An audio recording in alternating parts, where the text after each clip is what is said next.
What's going on, y'all, and welcome back to another Epic 7 video. Sorry it's a little bit late today. Smilegate released the preview a little bit later than normal, and by a little bit I mean like 4 hours later, so I fell asleep, but we're here now. Password for the box is Requiem, so make sure you get your Leafs and your gold, and I can't wait. Let's go ahead and check it out. Alright, y'all, Requiem Roana preview. So, close your eyes.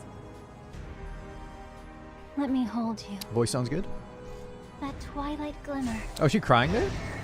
Is that the color of your passing? I'm getting some Elfin Lead vibes. Maybe Chainsaw Man. Did you come to see me?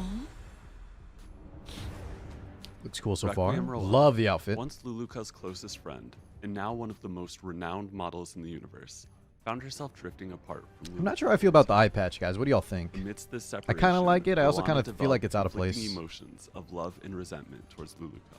Love towards Recognizing Roana's Luluka. vulnerability and longing for connection, Straze manipulated her into becoming the muse for his fashion brand, Diazire. Okay. Unbeknownst to her, she became an integral part Dang, of she looks Straze's good. grand scheme to create a garment using a fabric cut from the universe itself. Animation looks pretty good. A little short, though.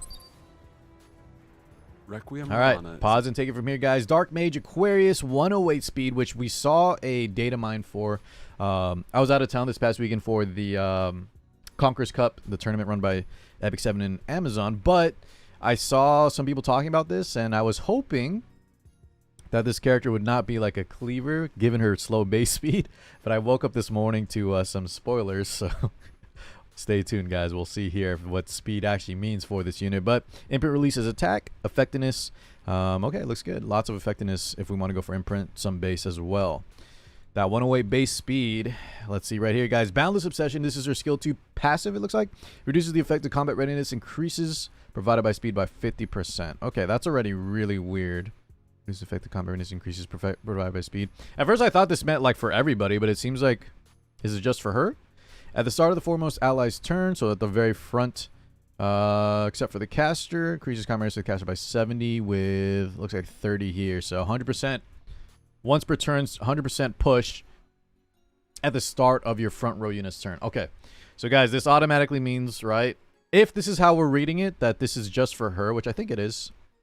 Man, that would have been insane if this is like a unit that affects everybody's speed, kind of like Summoner's War. But I don't know if Epic 7's ready for that. Anyways, the 100% combat readiness push means we're essentially as fast as our fastest unit, so we'll always go right after, assuming there's no combat readiness decreases like Politis. Okay. Well, guys, that automatically means it's like a more speedy unit. Probably she's gonna be favored by fast front row units. Think of your typical openers, and yeah. Let's see the let's watch the actual animation here, and I want to see how it works. the foremost ally's turn, except for So we the have a caster. Leica. Increases combat readiness of the caster by up to 100%. Can only be activated once per turn.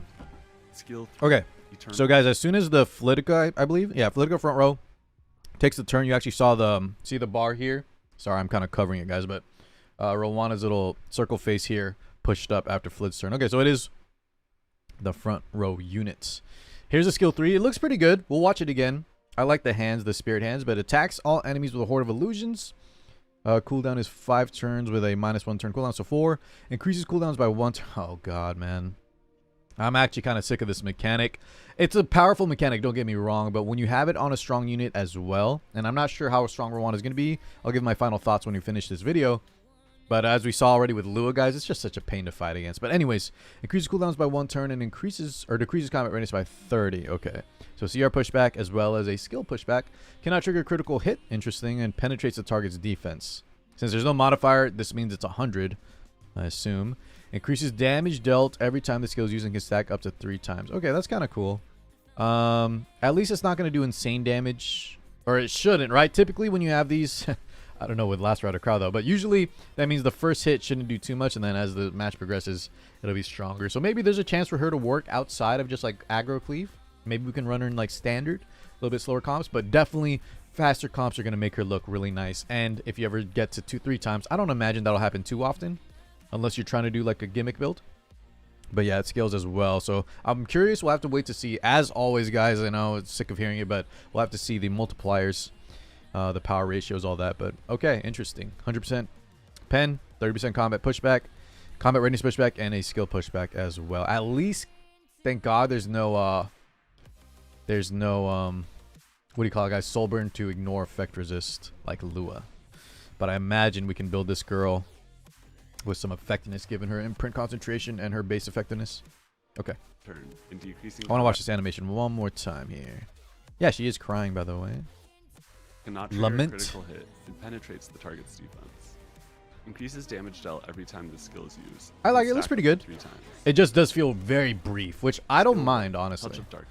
Some animations I feel like run really long. They look great, but man, when you have so many animations, it's literally watch the animation instead of playing a game. But Touch of Darkness skill 1, attacks enemy with magic with a 65. Oh no, guys. Imagine this following Lua. Lua's skill 1 defense break, guys, is one of the worst. It's so powerful. Her just landing that defense break can often decide matches.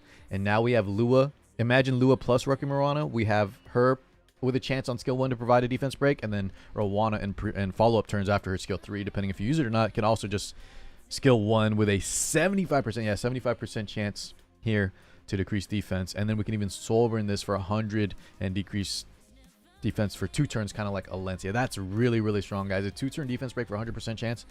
Very strong. 75% base on just any skill 1 is very strong too. And we also cannot trigger a critical hit, and a successful attack deals additional damage proportional to the caster's attack. I want to look back, guys, real quick on the skill 3. Okay, this one doesn't say it has attack scaling, right? Because it's just 100% pen. And then the skill 1 deals additional damage proportional to the caster's attack. Okay, kind of like, I believe, who has this kind of effect? Maybe like Braceri, like a Nubarius Tooth proc? Okay, interesting. So we can't trigger crits, meaning we don't have to build crit at all. We have high base effectiveness. We don't need speed, right? Because we just copy the front row's target speed. So we just can build her mega bulky with high attack. It depends how much bulk you want. You don't need actually that much bulk if you're playing cleave aggro. That's automatically my way of thinking. But high attack, lots of effectiveness, and then the rest in a bulk, because you don't need any other stat, right? No crit damage, no speed. Good to go. All right, should be pretty easy to gear and very interesting kit. And I think that's it, guys. All right, I'm gonna pause this while we let this video play out. Overall thoughts, I want to see how much she actually does. I'm not even gonna bother looking at the okay, I lied. I'm gonna watch this. Let's see the damage here on that skill 3. Oh, sorry, that was just part of the end cutscene. I thought I was already in the highlight reel, but here's her idle animation real fast. Wait, did she even do anything? She just sits there, huh? I guess it's mostly just the staff. Okay, a little bit, I don't want to say lazy, but usually, like with Abigail's lobby animation, they usually look really good. Okay, so as we saw, the foremost ally, she'll copy their speed right there. As you guys saw, she follows Flitica, so obviously fast openers are very, very good. Building her is super easy too. Skill pushback, insanely powerful. Defense break, insanely powerful. She seems very, very strong. Yeah, I don't know what else to say beyond that, guys, other than I'm slightly disappointed. Just personal. I'm sure a lot of you guys are happy with faster paced units, 100% combat readiness push. But for me, man, I was hoping she'd be a little bit of a slower mage. But anyways, in other news, guys, Frenzy Mage is getting taken away. Not that it mattered for Roana, but just in case you weren't aware, RTA gives mages speed. So she won't need that anymore necessarily.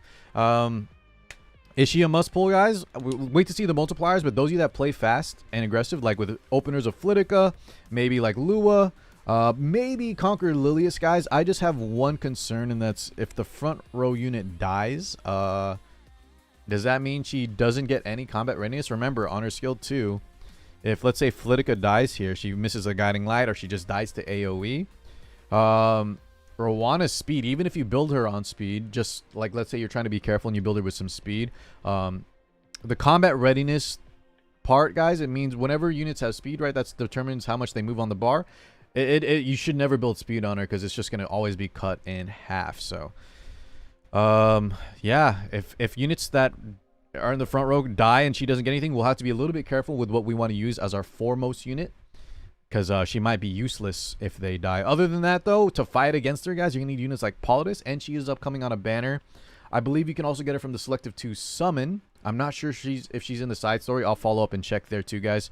She might be, she might not be, but Selective Summon for sure, Season 2, and then the, the banner that's upcoming. So you're going to need some you need to stop this from happening, because very, very powerful, guys. Her plus Lua seems really gross and a little bit too powerful. But we'll wait to see. I'll hold my thoughts. I'm not sure if I'm going to pull her yet because she definitely seems more suited for faster play, speed, aggro, cleave. But maybe if there's a chance for standard, I'll pick her up because she looks so good. Anyways, guys, we'll wrap things up there. Let me know if you're excited to pull for her. How many mystics you got? I'll catch you all in the next one. Peace out, guys.